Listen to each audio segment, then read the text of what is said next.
I do not know what the agenda is. I just watched the video. I understand what he's going for, and I get it.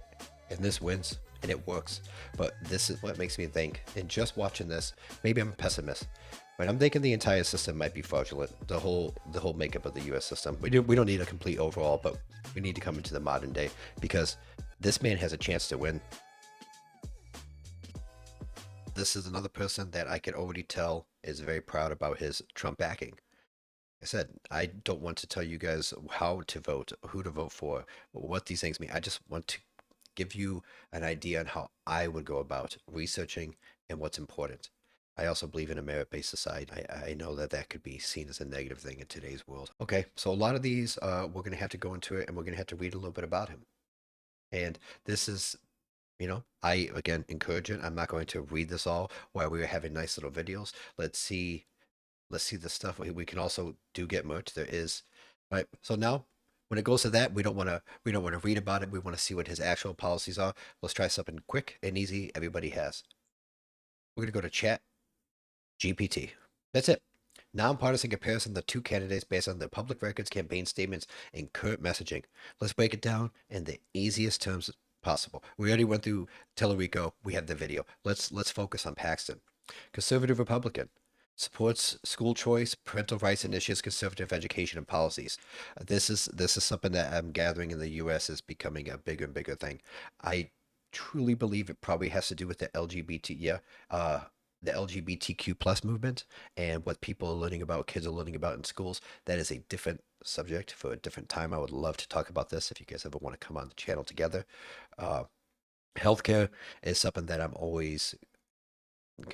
gonna focus on a little bit more. Being a disabled person from birth, being in the disabled community, I understand how much healthcare is part of our lives, and a lot of people don't focus on it until their health goes bad, and by then it might be too late. So let's see. I don't trust either side for fixing the healthcare problem. So we can clear that up right away. I think both sides uh, are getting, I'm sure, paybacks. Both sides are getting money. I am sure that it is a dirty dealing on all sides. And a person that has lived in Europe and heard the stories and the propaganda of people not being able to see the doctor for a year, can't get any kind, you can't go to ER. I know there's a lot of stories coming out of Canada for this also. In Switzerland and the other place I've lived, this was not my experience. So I cannot speak on that because I can only speak on the experience that I had, which was great healthcare at a fair monthly price and with prices that were controlled, right? So I think that would have to be the biggest issue we're dealing with right now is regulation, right? I would charge as much as if I could for any medicine to make as much money as possible. That's what our country emphasizes in capitalism, but there's also what we seem to love as a country.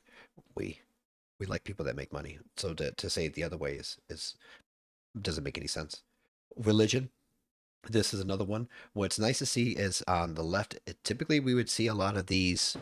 Uh, typically, we would see a lot of these stances would be somebody on the right, Christians, right? Also, it's a negative point of view right now, but it shouldn't. And any religion done correct is great, done wrong is bad. But the fact that we have an open Christian who is supporting LGBTQ rights and protecting them, and then you have the opposite person over here that's also going to believe in Christianity, but maybe doesn't practice it the same way and focus more on the money, the outcomes, and a little bit of let's say legal issues, but we don't get into that fully, right? I don't want people to just look at that, but that should be a major red flag. I don't know how in this country, if I break a law, if I get a DUI, for example, and I have a felony charge, I can't vote. But if I'm in the prison, I can have people vote for me. I don't even understand how that works, but maybe somebody'd have to explain that to me. Border security, fighting off the political left, which I'm sure would be the woke left is how that would be seen, would be a lot of what his bases are. The issue I'm coming across, and just again, just going over this, as one side seems to have ideas and a plan, and seems to know that this is what that person wants to go after as running, and one person seems to talk about things that would definitely get him votes and a lot of fear mongering, which is common, right? It also it wins. So to use it as an insult towards people Until we hold everybody accountable for the same actions, doing the same thing, we can't get mad about one way or the other. We can't get mad if a politician doesn't want to answer somebody and walks away in the hallway and just refuses to answer questions or gives answers that seem preset. Until there's repercussions to these actions, I don't know why anybody would expect them to change.